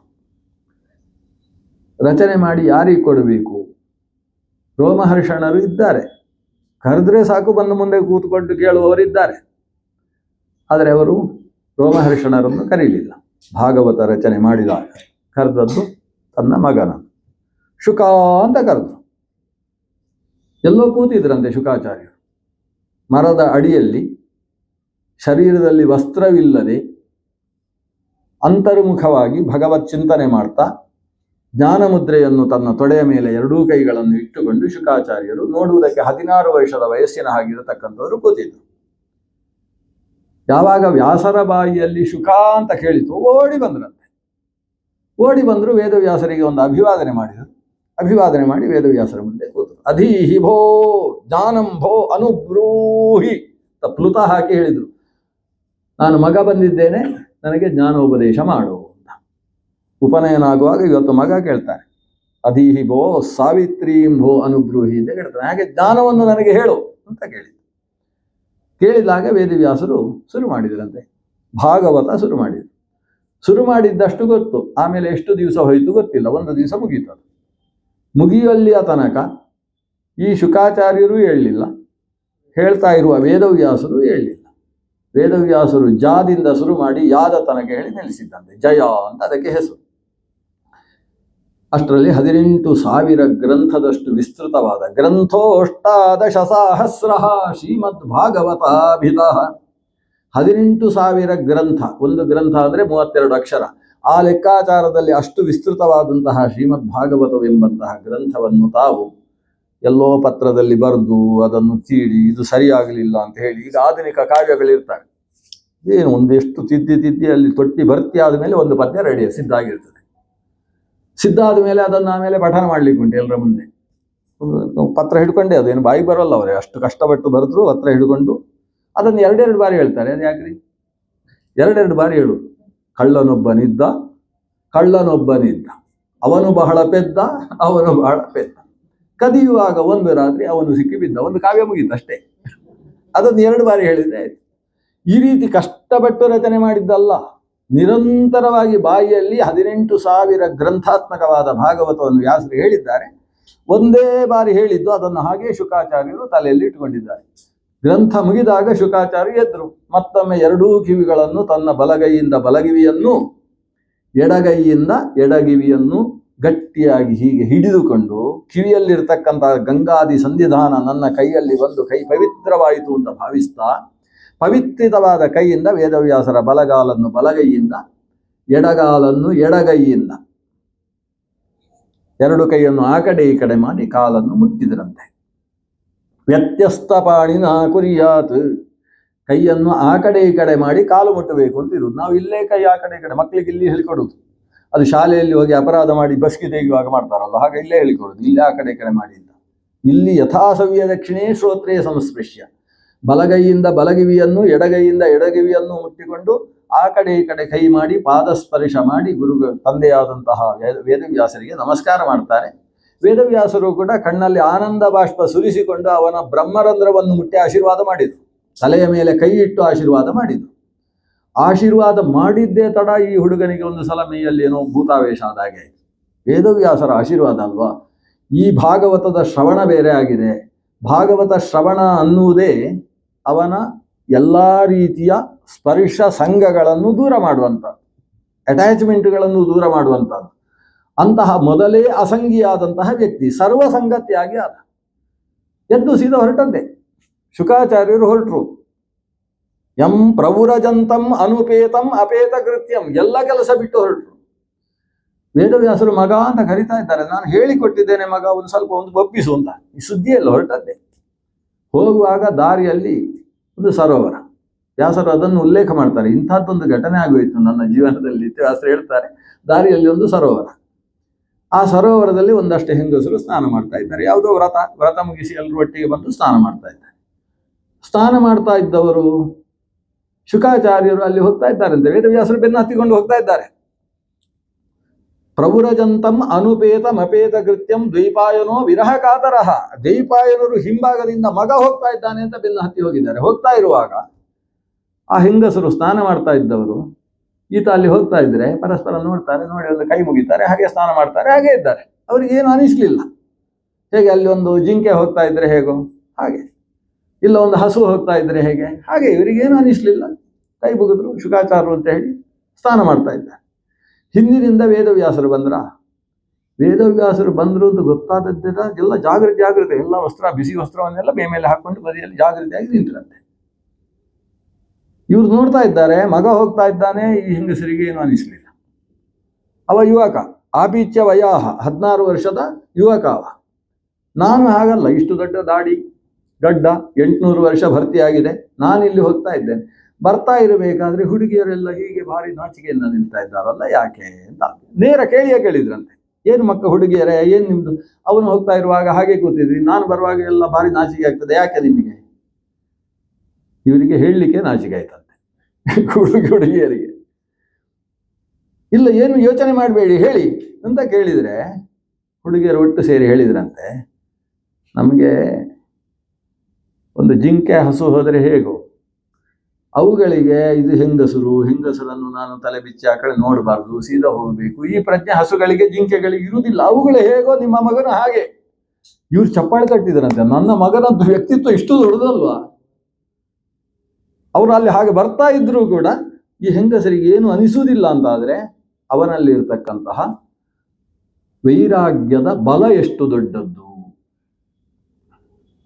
ಪಂಚಪಾಂಡವರು ಕಾಡಿಗೆ ಹೋಗುವ ಪ್ರಸಂಗವನ್ನು ವೇದವ್ಯಾಸರು ವರ್ಣನೆ ಮಾಡ್ತಾರೆ. ಹೋಗುವಾಗ ಜಿಂಕೆಗಳೆಲ್ಲ ಮನುಷ್ಯನನ್ನು ನೋಡಿದರೆ ಓಡ್ತಕ್ಕಂಥವುಗಳು. ಯಾಕೆ? ತರಗೆಲೆ ಪರಪರ ಶಬ್ದ ಆದರೆ ಸಾಕು, ಜಿಂಕೆಗಳು ಓಡ್ತಾವೆ. ಅವುಗಳಿಗೆ ಅಷ್ಟು ಹೆದರಿಕೆಯ ಪ್ರಾಣಿಗಳು ಅವುಗಳು. ಆದರೆ ಕೈಯಲ್ಲಿ ಧನುಸ್ಸಿದೆ. ಧನುಸ್ಸು ಹಿಡಿದು ಧರ್ಮರಾಜ ಮುಂಭಾಗದಲ್ಲಿ ಹೋಗ್ತಾನೆ, ಹಿಂಭಾಗದಲ್ಲಿ ಭೀಮಸೇನ ಅರ್ಜುನಾದಿಗಳೆಲ್ಲ ಇದ್ದಾರೆ. ಧರ್ಮರಾಜನನ್ನು ನೋಡಿ ಜಿಂಕೆಗಳಿಗೆ ಏನೋ ಖುಷಿಯಂತೆ. ಈ ಭೀಮಸೇನಾದಿಗಳು ಹಿಂದೆ ಇರುವಾಗ ಧರ್ಮರಾಜ ಮುಂದೆ ಇದ್ದಾಗ ಸುಮ್ಮನೆ ಜಿಂಕೆಗಳು ಮೆಲ್ಲ ಬರುವುದಂತೆ. ಮೆಲ್ಲ ಬಂದು ಅವನ ಬಟ್ಟೆಯನ್ನು ಸ್ವಲ್ಪ ಬಾಯಲ್ಲಿ ಹಾಕಿ ಎಳೆದು ಆಮೇಲೆ ಹೋಗುದಂತೆ, ತಮಾಷೆ ಅವುಗಳಿಗೆ. ಈ ಧರ್ಮರಾಜನನ್ನು ನೋಡಿದರೆ ಜಿಂಕೆಗಳಿಗೂ ಕೂಡ ಚೂರೇ ಹೆದರಿಕೆಗಳಾಗ್ತಾ ಇರಲಿಲ್ಲ. ಅಜಾತ ಶತ್ರುವಿದ್ದಾನೆವ, ಅಂಥ ಒಂದು ವಿಶಿಷ್ಟವಾದ ವ್ಯಕ್ತಿತ್ವ ಅಂತ ವೇದವ್ಯಾಸರು ವರ್ಣನೆ ಮಾಡುವುದು. ಆ ರೀತಿಯಲ್ಲಿ ಈ ಶುಕಾಚಾರ್ಯನನ್ನು ಕಂಡ್ರೆ ಯಾವ ಚಿಂತೆ ಇಲ್ಲ. ಒಬ್ಬಳು ಹುಡುಗಿ ಹೇಳ್ತಾಳೆ, ನಮಗೆ ವಸ್ತ್ರಾಂತರವನ್ನು ನಡೆಸುವಂಥ ಸಂದರ್ಭ ಇದ್ದಾಗ ನಮ್ಮ ಪತಿದೇವನೇ ಆ ಪ್ರಕೋಷ್ಠದಲ್ಲಿದ್ದಾನೆ ಅಂತ ಅದು ನಮಗೆ ನಾಚಿಕೆ ಆಗ್ತದೆ. ಆದರೆ ನಮ್ಮ ಪುಟ್ಟ ಮಗು ಅಲ್ಲಿ ಮಲಗಿದ್ರೆ ನಮ್ಗೆ ಏನು ಅನಿಸುವುದಿಲ್ಲ. ಹಾಗೆಯೇ ನಿಮ್ಮ ಮಗ ಅಂದರೆ ನಮಗೆಲ್ಲ ಮಗು ಇದ್ದ ಹಾಗೆ. ಆ ಬಾಲ್ಯದ ವಯಸ್ಸಿನ ವ್ಯಕ್ತಿತ್ವ ಏನು ಅಂಥದ್ದೇ, ಪರಮ ಮುಗ್ಧತೆಯುಳ್ಳಂತಹ ನಿಮ್ಮ ಮಗ ಶುಕ. ಅಂತಹ ಪರಮ ಮುಗ್ಧತೆ ಇದ್ದಂತಹ ವ್ಯಕ್ತಿತ್ವದಲ್ಲಿ ಮಾತ್ರ ಅದ್ಭುತವಾದ ಜ್ಞಾನ ತುಂಬಿರುವುದಕ್ಕೆ ಶಕ್ಯವಾಗ್ತದೆ. ಅಂಥ ದೊಡ್ಡ ಜ್ಞಾನಿ ವೇದವ್ಯಾಸ ಸುತನಾದಂತಹ ಅಹಂಕಾರಾತ್ಮಕ ರುದ್ರನ ಅವತಾರ ಸ್ವರೂಪಿಯಾಗಿರತಕ್ಕಂತಹ ಆಚಾರ್ಯ ಶುಕ. ಆ ಶುಕಾಚಾರ್ಯರು ವೇದವ್ಯಾಸರಿಂದ ಶ್ರೀಮದ್ ಭಾಗವತವನ್ನು ಪಡೆದು ಸಾಗಿದ್ದಾರೆ. ಅವರು ಸೀದಾ ಬಂದದ್ದು ಎಲ್ಲಿಗೆ ಅಂದರೆ ಗೋಮತಿ ನದಿಯ ತೀರಕ್ಕೆ. ಗೋಮತಿ ನದಿಯ ತೀರ ಧರ್ಮಚಕ್ರದ ನೇಮಿಯ ವಿಶರಣವಾದದ್ರಿಂದ ಅದಕ್ಕೆ ನೈಮಿಷಾರಣ್ಯ ಅಂತ ಹೆಸರು. ನೈಮಿಷೇ ಅನಿಮಿಷ ಕ್ಷೇತ್ರೇ ಋಷಯ ಶೌನಕಾದಯ ಸತ್ರಂ ಸ್ವರ್ಗಾಯ ಲೋಕಾಯ ಸಹಸ್ರ ಸಮಮಾಸತ. ದೊಡ್ಡ ಜ್ಞಾನಯಜ್ಞ ನಡೆಸ್ತಾ ಇದ್ದಾರೆ. 10,000ಕ್ಕಿಂತ ಹೆಚ್ಚು ಸೇರಿರತಕ್ಕಂತಹ ಗುರುಕುಲದ ಶಿಷ್ಯರು, ಶೌನಕ ಅಂತ ಹೇಳ್ತಕ್ಕಂತಹ ಕುಲಪತಿಗಳು ಇದ್ದಾರೆ. ಅಲ್ಲಿ ಬಂದು ಆ ಸತ್ರದ ಮಧ್ಯದಲ್ಲಿ ಉಪನ್ಯಾಸ ಮಾಡಿದ್ದಾರೆ ಶುಕಾಚಾರ್ಯರು ಬಂದದ್ದೆಲ್ಲಿಗೆ? ಗಂಗಾ ನದಿಯ ತೀರಕ್ಕೆ ಬಂದದ್ದು. ಗಂಗಾ ನದಿಯ ತೀರ, ಗೋಮತಿ ನದಿ ತೀರ ಅಲ್ಲ, ಗಂಗಾ ನದಿಯ ತೀರಕ್ಕೆ ಬಂದಿದ್ದಾರೆ. ಗಂಗಾ ನದಿಯ ತೀರದಲ್ಲಿ ಒಂದು ದೊಡ್ಡ ಜಾತ್ರೆ ಸೇರಿದೆ. ಜಾತ್ರೆ ಸೇರಿದ್ದು ಯಾಕೆ? ನಮ್ಮ ಪರೀಕ್ಷಿತನಿಗೊಂದು ಶಾಪ ಬಿದ್ದದ್ದಂತೆ. 7 ದಿವಸಕ್ಕೆ ಸರಿಯಾಗಿ ತಕ್ಷಕ ಕಚ್ಚಿ ಸಾಯಲಿ ಅಂತ ಶಾಪ. ಅದು ಶೃಂಗಿಮುನಿ ಶಮೀಕ ಮಹರ್ಷಿಗಳ ಮಗ ಕೊಟ್ಟ ಶಾಪ. ಈ ಕಾರಣದಿಂದ ನಾನು 7 ದಿವಸಕ್ಕೆ ಸರಿಯಾಗಿ ನನ್ನ ಆಯುಷ್ಯ ತೀರುತ್ತೆ, ತಕ್ಷಕನೆಂಬ ಸರ್ಪ ನನಗೆ ಕಚ್ಚುತ್ತಾನೆ, ಏನು ಮಾಡ್ಲಿಕ್ಕೆ ಬರುವುದಿಲ್ಲ. ಋಷಿ ಮಾತದು. ಅಷ್ಟೇ ಅಲ್ಲ, ನಮ್ಮ ವಂಶದಲ್ಲಿ ಸರ್ಪಕ್ಕೂ ನಮಗೂ ಆಗುವುದಿಲ್ಲ. ಇವರ ವಂಶದಲ್ಲಿ ಸರ್ಪದೋಷ, ಒಂದು ಅಶ್ಲೇಷ ಬಲಿ ಮಾಡಿಸಲಿಲ್ಲ. ಇವರು ಸಮಸ್ಯೆಯಲ್ಲಿ ಇರುವುದು. ಯಾವಾಗ ಇವರ ಅಜ್ಜ, ಈ ಪರೀಕ್ಷಿತನ ಅಪ್ಪ ಯಾರು? ಅಭಿಮನ್ಯುವಿನ ಅಪ್ಪ ಅರ್ಜುನ. ಅವನು ಖಾಂಡವನ ದಹನ ಪ್ರಸಂಗದಲ್ಲಿ ಒಂದು ಹೆಣ್ಣು ಸರ್ಪವನ್ನು ಹೊಡೆದು ಸಾಯಿಸಿದ್ದ. ಅದು ತಕ್ಷಕನ ಪತ್ನಿ. ಆ ತಕ್ಷಕನ ಪತ್ನಿಯನ್ನು ಸಾಯಿಸುವಾಗ ಅದರ ಹೊಟ್ಟೆಯಲ್ಲಿದ್ದಂತಹ ಒಂದು ಮಗುವಿನ ಬಾಲ ತುಂಡು ಮಾಡಿದ್ದ. ಆದರೆ ಅಶ್ವಸೇನ ಸರ್ಪ ಅಂತ ಅದಕ್ಕೆ ಹೆಸರು. ಆ ಅಶ್ವಸೇನ ಮೇಲೆ ಕರ್ಣನ ಬತ್ತಳಿಕೆಯಲ್ಲಿ ಹೋಗಿ ಏನೋ ಮಾಡಬೇಕು ಅಂತಾಗಿ ಎಡವಟ್ಟು ಮಾಡಿ ಸತ್ತಿತದು. ಅವತ್ತಿನಿಂದ ಇವರ ವಂಶದಲ್ಲಿ ಏನೋ ಸರ್ಪದ ಸಮಸ್ಯೆ. ಹಾಗಾಗಿ ಪರೀಕ್ಷಿತನಿಗೂ ಬಿಡಲಿಲ್ಲ, ಅವನ ಮಗನನ್ನು ಬಿಡಲಿಲ್ಲ, ಜನಮೇಜಯನನ್ನು ಬಿಡಲಿಲ್ಲ. ಕೊನೆಗೆ ಜನಮೇಜಯ ಸರ್ಪಯಾಗ ಮಾಡಬೇಕಾದ ಪ್ರಸಂಗ ಬರ್ತದೆ. ಸರ್ಪಗಚ್ಚಿ ಸಾಯಬೇಕು ಅಂತ ಬಂದ ಶಾಪ ಅದು ಜನ್ಮಾಂತರದ ವಂಶ ಪಾರಂಪರಿಕವಾದ ಕರ್ಮದ ಫಲ. ಆದರೆ ಅದನ್ನು ನಾನು ಮೀರುವುದಕ್ಕೆ ಹೇಗೆ ಮಾರ್ಗ ಅಂತ ಯೋಚನೆ ಮಾಡ್ತಾ ಇದ್ದಾನೆ. ಸರ್ಪ ಕಚ್ಚಿ ಸತ್ತರೆ ತೊಂದರೆ ಇಲ್ಲ, ಆದರೆ ಸರ್ಪ ಕಚ್ಚಿದ್ರೆ ಏನದು? ಕಂಟಕ ಮೃತ್ಯು, ವಿಷಮೃತ್ಯು ಅಂತ ಅದಕ್ಕೆ ಹೆಸರು. ಈ ವಿಷಮೃತ್ಯುವಿನಿಂದ ಉಂಟಾಗುವಂಥದ್ದು ನರಕಾದ್ಯನರ್ಥ. ಸಾಯುವುದಾದರೂ ಸರಿಯಾಗಿ ಸಾಯಬೇಕು. ಆ ಸರ್ಪ ಕಚ್ಚಿ ಸಾಯುವುದು ಅನ್ನುವುದು ಒಂದು ಅಪಮೃತ್ಯು ಅಲ್ವೇ?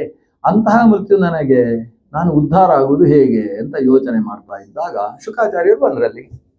ಬರೀ ಶುಕಾಚಾರ್ಯರು ಬಂದದ್ದಲ್ಲ, ಅದಕ್ಕಿಂತ ಮುಂಚೆ 10,000 ಋಷಿಗಳು ಬಂದಿದ್ದಾರೆ ಗಂಗಾ ತೀರದಲ್ಲಿ. ಅದರಲ್ಲಿ ವೇದವ್ಯಾಸರೇ ಪ್ರಮುಖರು. ವೇದವ್ಯಾಸರು ಮೊದಲಾದಂತಹ ಮಹರ್ಷಿಗಳ ಗಡಣ ಶುಕಾಚಾರ್ಯರು ಬಂದದ್ದಿಂದ ಎದ್ದು ನಿಂತಿದೆ. ನೋಡಿ, ಮಗ ಬಂದಾಗ ಅಪ್ಪ ಎದ್ದು ನಿಲ್ತಾರೆ, ಶುಕಾಚಾರ್ಯರು ಬಂದರು ಅಂತ. ವೇದವ್ಯಾಸರು ಎದ್ರು ಅಂತ ಉಳಿದವರೆಲ್ಲ ಎದ್ದು ನಿಂತರು. ಮಗನಿಗೆ ಉಳಿದವರು ಗೌರವ ಕೊಡಬೇಕಲ್ವ? ಅಂಥ ವ್ಯಕ್ತಿತ್ವ. ನನ್ನ ಮಗ ಅಂದರೆ ಅಷ್ಟು ಖುಷಿ ಈ ಅಪ್ಪನಿಗೆ. ಹಾಗೆ ಶುಕಾಚಾರ್ಯರು ಬಂದಾಗ ಅವರನ್ನು ದೊಡ್ಡ ಆಸನದಲ್ಲಿ ಕೂಡಿಸಿದ್ದಾರೆ. ಶುಕಾಚಾರ್ಯರನ್ನು ಕೂಡಿಸಿ ಪಾದ ಪ್ರಕ್ಷಾಲನೆ ಮಾಡಿ ರಾಜ ಇರಾವತಿಯ ಪತಿಯಾದಂತಹ ರಾಜ ಪರೀಕ್ಷಿತ ಆತ ಕೇಳ್ತಾನೆ, ಬದುಕಿರುವಾಗ ಏನೇನೋ ಮಾಡಿದ್ದೇನೆ, ನಾನು ಸಾಯ್ತಾ ಇದ್ದೇನೆ ಸ್ವಾಮಿ, ಸಾಯುವುದಕ್ಕಿಂತ ಮುಂಚೆ ಮಾಡಲೇಬೇಕಾದದ್ದು ಏನು ಅಂತ ಕೇಳ್ತಾನೆ. ಶುಕಾಚಾರ್ಯರು ಏನು ಉತ್ತರ ಕೊಡುವುದಿಲ್ಲ. ಇಲ್ಲ, ಕೇಳಲೇಬೇಕಾದದ್ದು ಏನು? ಯಚ್ಛ್ರೋತವ್ಯಂ ಅಥೋ ಜಪ್ಯಂ ಬ್ರೂಹಿ ಯದ್ವಾ ವಿಪರ್ಯಯಂ.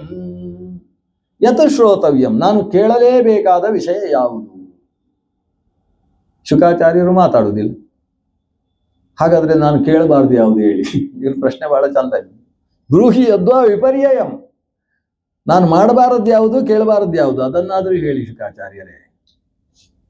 ಆಗ ಶುಕಾಚಾರ್ಯರು ಉತ್ತರ ಪ್ರಾರಂಭಿಸಿದ್ರು. ಅದಕ್ಕೆ ಶ್ರೀಮದ್ ಭಾಗವತ ಅಂತ ಹೆಸರು. ಅವರು ಉತ್ತರ ಪ್ರಾರಂಭಿಸಿದ್ದೇನು ಗೊತ್ತು? ನೀನು ಕೇಳುವುದಕ್ಕೇನು ಬೇಕು ಅಂತ ಕೇಳಿದ್ದಲ್ಲ, 1000 ಉಂಟು ಅಂತ ಉತ್ತರ ಹೇಳಿದ್ರು. ಶ್ರೋತವ್ಯಾನೀಹ ರಾಜೇಂದ್ರ ನೃಣಾಂ ಸಂತಿ ಸಹಸ್ರಶಃ ಅಪಶ್ಯತಾಂ ಆತ್ಮತತ್ವಂ ಗೃಹೇಶು ಗೃಹವೇದಿನಾಂ. ಕೇಳುವುದಕ್ಕೆ 1000 ವಿಷಯ ಉಂಟು, ಆದರೆ ಅವನ್ನೆಲ್ಲ ಕೇಳ್ತಾ ಕೂತ್ರೆ ನಿನಗೆ ಶಾಸ್ತ್ರದ ಸಾರ ಸಿಗುವುದಿಲ್ಲ. ಶಾಸ್ತ್ರದ ಸಾರ ಅವೆಲ್ಲವುಗಳಲ್ಲೂ ಒಟ್ಟು ಸೇರಿಕೊಂಡಿದೆ. ನೀನು ಅದನ್ನು ಒಂದನ್ನು ಕೇಳಿದೆಯೋ, ಕೇಳಿದಾಗ ಅದರಲ್ಲಿ 94ರಷ್ಟು ಬಿಟ್ಟು 6ರಷ್ಟು ಸಾರ ಅಂತ ತಗೊಳ್ಬೇಕು. ಮತ್ತೊಂದು ಕೇಳಿದರೆ ಅದರಲ್ಲಿ ಕೆಲವು ಸಲ 99 ಬಿಡಬೇಕು, ಒಂದು ಸಾರ ಇರ್ತದೆ.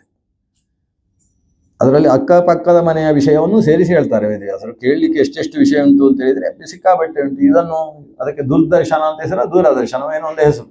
ಅದನ್ನು ಹಾಕಿದ್ರು ಒಂದಷ್ಟು ಕೇಳಲಿಕ್ಕೂ ನೋಡ್ಲಿಕ್ಕೆ ಎಲ್ಲ ಸಿಗುವುದಿಲ್ವಾ? ಕೇಳುವುದಕ್ಕೆ ನೋಡುವುದಕ್ಕೆ ಬೇಕಾದಷ್ಟು ವಿಷಯ ಇದೆ. ಆದರೆ ಯಾರಿಗೆ? ಅಪಶ್ಯತಾಂ ಆತ್ಮತತ್ವಂ, ಪರತತ್ವದ ಬಗ್ಗೆ ಪ್ರಜ್ಞೆ ಇಲ್ಲದೆ ಇದ್ದಂತಹ ವ್ಯಕ್ತಿಗಳಿಗೆ ಲೌಕಿಕವಾದ 1000 ವಿಷಯಗಳಿದೆ. ನಾನಾ ಕವಿಗಳು ರಚಿಸಿದ ಸಹಸ್ರಶಃ ಕಾವ್ಯಗಳಿದ್ದಾವೆ. ನಿಮಗೆ ಪದ್ಯ ಕಾವ್ಯ ಓದಿ ಬೇಸರವಾದರೆ ಗದ್ಯ ಕಾವ್ಯ ಉಂಟು. ಗದ್ಯ ಕಾವ್ಯ ಕಾದಂಬರಿ, ಬಾಣಭಟ್ಟ ರಚಿಸಿದ ಕಾದಂಬರಿ ಒಂದು ಸಿಕ್ಕಿದರೆ ಸಾಕು, ನಿಮಗೆ ಒಂದು 10 ತಿಂಗಳಿಗೆ ಬೇಕಾದಷ್ಟು ಉಂಟು. ವಿದ್ವಾಂಸನಿಗೆ ಓದಲಿಕ್ಕೆ ಬೇಕಾದಷ್ಟು ಉಂಟು. ಅಷ್ಟು ಓದಿ ಆಮೇಲೆ ಕಾದಂಬರಿ ಓದಿದವನಿಗೆ ಮತ್ತೆ ಬೇರೆ ಓದಲಿಕ್ಕೆ ಮನಸ್ಸು ಬರುವುದಿಲ್ಲಂತೆ. ಬಾಣಭಟ್ಟನ ಶಿಷ್ಯರೆಲ್ಲ ಹೇಳಿದ್ದದು, ಕಾದಂಬರಿ ರಸಜ್ಞಾನ ಆಹಾರೋಪಿ ನರೋಚತೆ ಅಂತಾನೆ. ಆಮೇಲೆ ಕಾದಂಬರಿ ಓದಿದವ ಆಮೇಲೆ ದಂಡಿಯಾತ್ರ ಹೋಗ್ಬೋದು. ಕಾವ್ಯಾದರ್ಶ ದಶಕುಮಾರ ಚರಿತೆಯಲ್ಲಿ ಓದ್ತಾ ಕೂತ್ರೆ ಅವನಿಗೆ ಓದಿ ಮುಗಿಸುವುದಕ್ಕೆ ಸಾಧ್ಯ ಇಲ್ಲ, ಅಷ್ಟು ಇದೆ. ಆದರೆ ಅಪಶ್ಯತಾಂ ಆತ್ಮತತ್ವ, ಆತ್ಮತತ್ವದ ಬಗ್ಗೆ ಜ್ಞಾನ ಇದ್ದವನಿಗೂ ಕೇಳುವುದಕ್ಕೆ 1000 ಇದೆ. ಆದರೆ ಅವನ್ನೆಲ್ಲ ಕೇಳುವುದಕ್ಕೆ ಕಾಲ ಇಲ್ಲ. ಮನುಷ್ಯನ ಜೀವನ ಅನ್ನುವುದು ಒಂದು ಕ್ಷಣ ಮಾತ್ರ. ಯಾಕಂದ್ರೆ ಮುಂದಿನ ಕ್ಷಣದಲ್ಲಿ ನಮಗೆ ಏನು ಅನ್ನುವುದು ನಮಗೆ ಗೊತ್ತಿಲ್ಲ. ಪ್ರಮಾಣಂ ನೈವ ಜೀವಾನಾಂ ಉತ್ತರ ಕ್ಷಣ ಜೀವನೇ.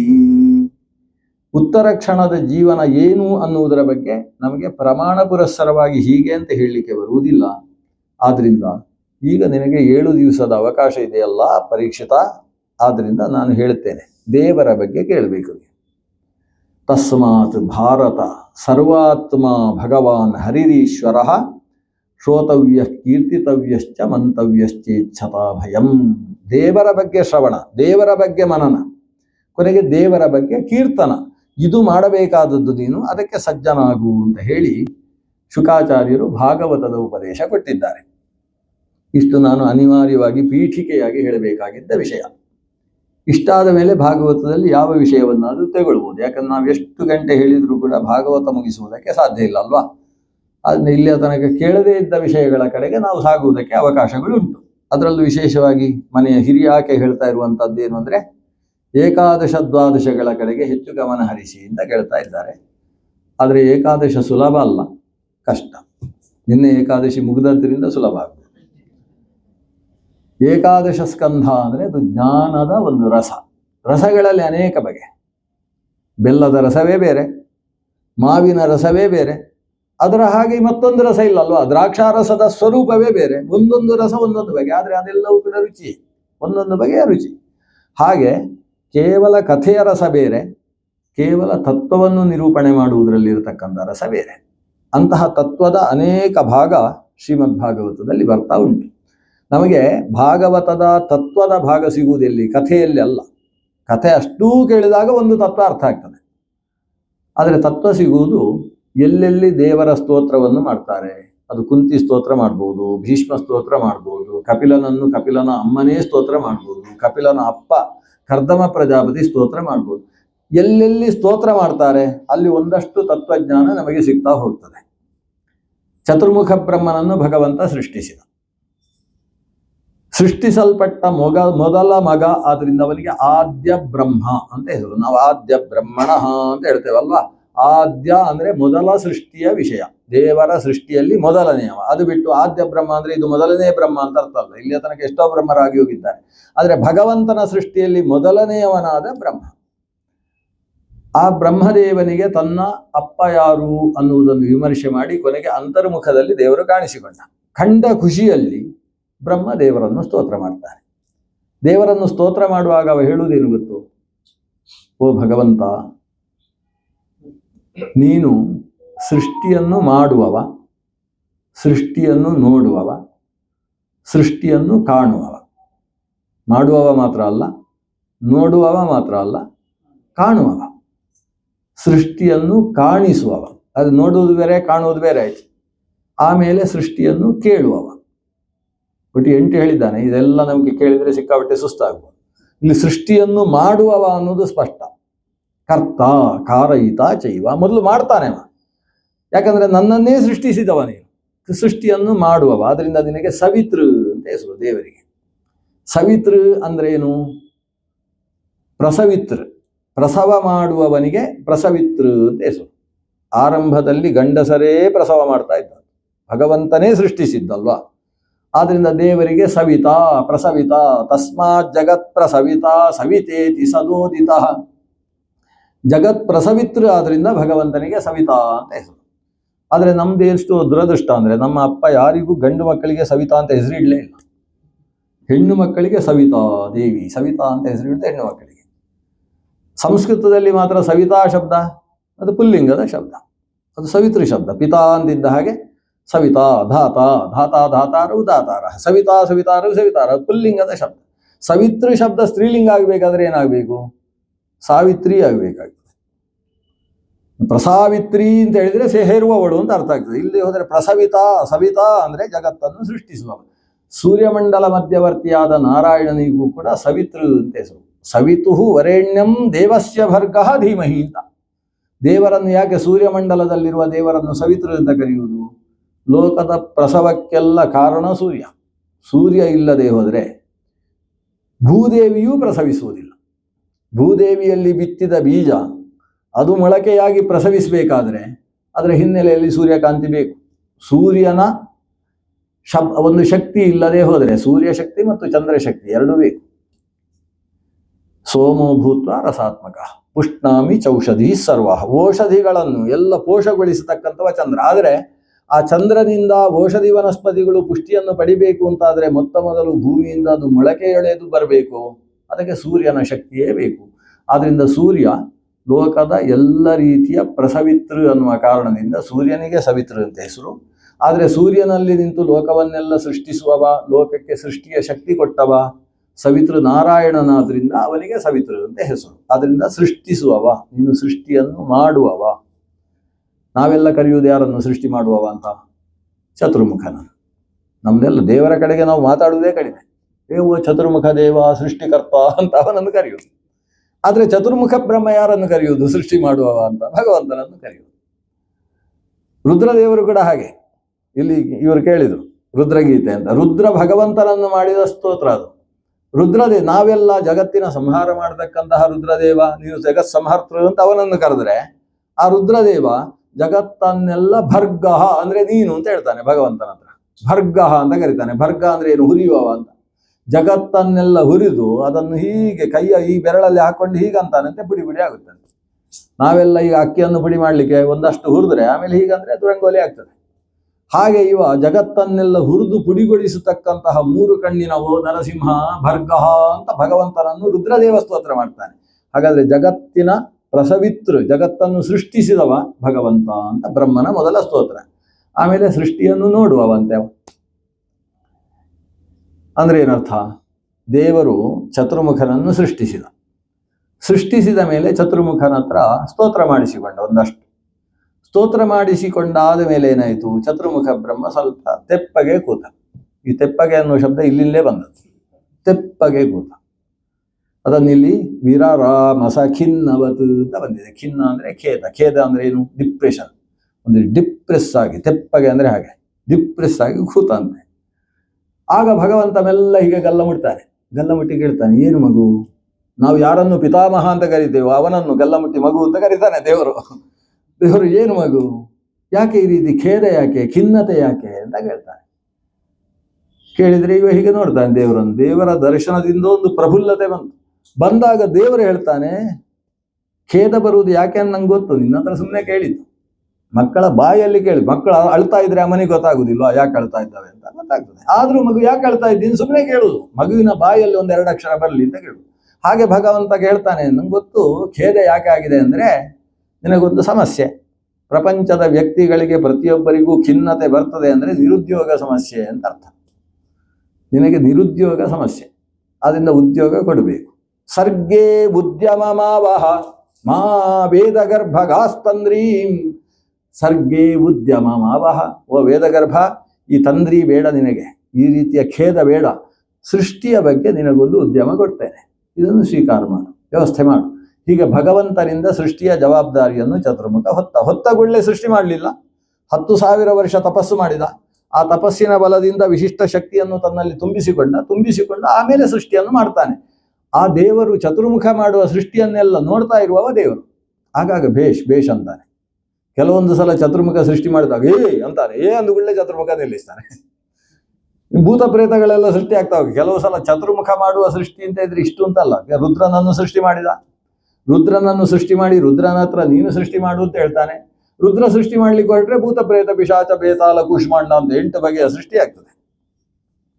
ಆಗ ಚತುರ್ಮುಖನ ಜೊತೆಗೆ ಭಗವಂತ ಅಂತ ಹೇಳಿದ ಸೃಷ್ಟಿ ನಿಲ್ಲಿಸಿದ. ಆದ್ರೆ ಆದ ಸೃಷ್ಟಿಗೆ ಗತಿ ಏನು?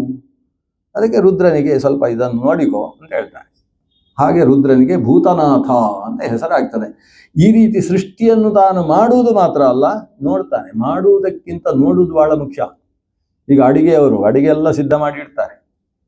ಆಮೇಲೆ ಊಟಕ್ಕೆ ಎಲ್ಲರನ್ನು ಕೂಡಿಸಿದಾಗ ಅಡಿಗೆಯವರು ಊಟಕ್ಕೆ ಕೂತ್ರೆ ಸಮಸ್ಯೆ ಏನಾಗುವುದು ಅಂದ್ರೆ ಎಷ್ಟೋ ಪದಾರ್ಥ ಬಡಿಸಿಯೇ ಇರುವುದಿಲ್ಲ.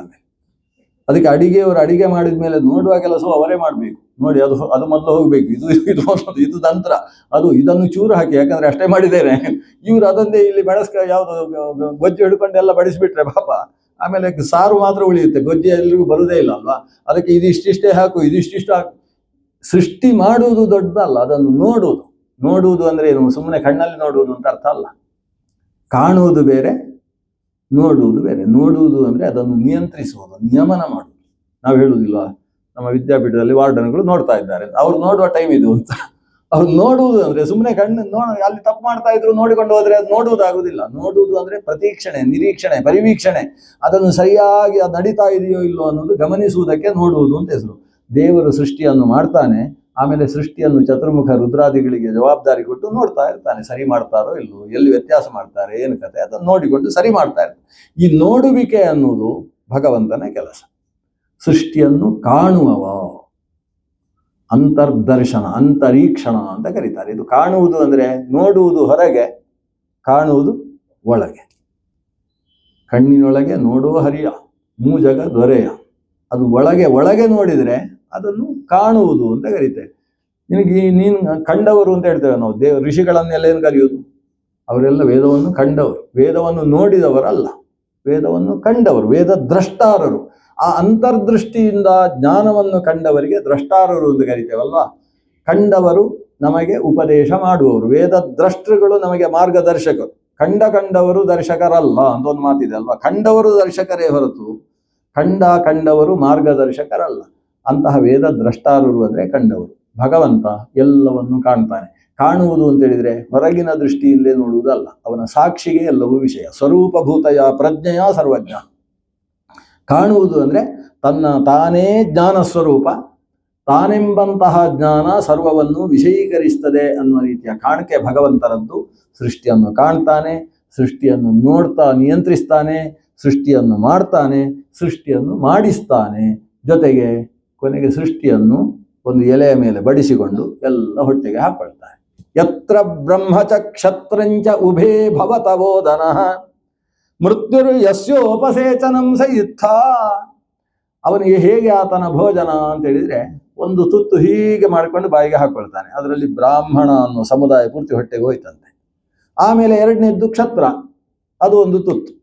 ಇದು ಬ್ರಾಹ್ಮಣ ತಿಂದಾದ್ಮೇಲೆ ಸ್ವಲ್ಪ ನಾಲಿಗೆ ಆ ಕಡೆ ಈ ಕಡೆ ಸರಿಯಾಗ, ಅದಕ್ಕೆ ಸ್ವಲ್ಪ ಉಪ್ಪಿನಕಾಯಿ ಹಚ್ಚಿಕೊಳ್ಬೇಕು. ಅದಕ್ಕೆ ಯಾವುದು ಅಂತ ಹೇಳಿದ್ರೆ ಈ ಯಮ ಅಂತೆ. ಯಮನನ್ನು ಒಂದು ಸಲ ಒಂದು ಉಪ್ಪಿನಕಾಯಿ ಹಾಗೆ ಹಚ್ಚಿಕೊಳ್ತಾನೆ. ಎರಡನೇ ಬಾರಿ ಇನ್ನೊಂದು ಹಾಕೊಂಡ ಮೇಲೆ ಮತ್ತೆ ಹಚ್ಚಿಕೊಳ್ಳುವುದಕ್ಕೆ ಮೃತ್ಯು ಯಸ್ಯೋಪಸೇಚನಂ. ಯಮನಿಗೆ ಮೃತ್ಯು, ಅವನಿಗೆ ರುದ್ರದೇವ ಅಂತ ಹೆಸರು. ರುದ್ರನನ್ನೊಂದ್ಸಲ ನುಂಗ್ತಾನೆ, ಆಮೇಲೆ ಮತ್ತೆ ಇನ್ನೊಂದು ನುಂಗ್ತಾನೆ. ಹೀಗೆ ನಾಲ್ಕನ್ನು ಮುಗಿಸಿಕೊಂಡು ದೊಡ್ಡ ಭೋಜನ ಮಾಡ್ತಕ್ಕಂತಹ ರಾಜಿಷ್ಠರು ಭೋಜನಂ ಭೋಕ್ತ ಅಂತ ಕರೆಸಿಕೊಳ್ಳುವವ ಈ ಭಗವಂತ ಅದ್ಭುತ ಭೋಜಕ. ತತ್ಸವಿತುರ್ವೃಣೀಮಹೇ ವಯಂ ದೇವಸ್ಯ ಭೋಜನಂ. ನಾವೆಲ್ಲ ಭಗವಂತನ ಭೋಜನ, ಎಲ್ಲವನ್ನು ಆತನ ಹೊಟ್ಟೆಯೊಳಗೆ ಹಾಕಿಕೊಳ್ಳುವವ ಅಂತ ಭಗವಂತನ ಒಂದು ಲಯಕರ್ತೃತ್ವವೂ ನಿನ್ನಲ್ಲಿದೆ ಸ್ವಾಮಿ. ಅಂತಹ ಎಲ್ಲವನ್ನೂ ನಿರ್ವಹಿಸತಕ್ಕಂತಹ ನೀನು ನನಗೆ ಜಗತ್ ಸೃಷ್ಟಿಯ ಜವಾಬ್ದಾರಿಯನ್ನು ಕೊಟ್ಟಿದ್ಯಲ್ಲ ಅಂತ ಭಗವಂತನನ್ನು ಚತುರ್ಮುಖ ಸ್ತೋತ್ರ ಮಾಡಿದ ಅನ್ನುವ ಒಂದು ಭಾಗದ ಚಿಂತನೆಯನ್ನು ಮಾತ್ರ ಇವತ್ತು ಶ್ರದ್ಧೆಯಿಂದ ಶ್ರವಣ ಮಾಡಿದ್ದೀರಿ. ಒಟ್ಟಿಗೆ ಸೇರಿ ಭಗವಂತನಲ್ಲಿ ಸಮರ್ಪಣೆ ಮಾಡುವ. ಶ್ರೀಕೃಷ್ಣಾರ್ಪಣಮಸ್ತು. ಅಕ್ಷಯಂ ಕರ್ಮ ಯಸ್ಮಿನ್ ಪರೇ ಸ್ವರ್ಪಿತಂ ಪ್ರಕ್ಷಯಂ ಯಾಂತಿ ದುಃಖಾನಿ ಯನ್ನಾಮತಃ. ಅಕ್ಷರೋ ಯೋಜರಃ ಸರ್ವದೇವಾಮೃತಃ ಕುಕ್ಷಿಗಂ ಯಸ್ಯ ವಿಶ್ವಂ ಸದಾ ಜಾತಿಕಂ ಪ್ರೀಣಯಾಮೋ ವಾಸುದೇವಂ. ದೇವತಾ ಮಂಡಲಾಖಂಡ ಮಂಡನಂ ಪ್ರೀಣಯಾಮೋ ವಾಸುದೇವಂ.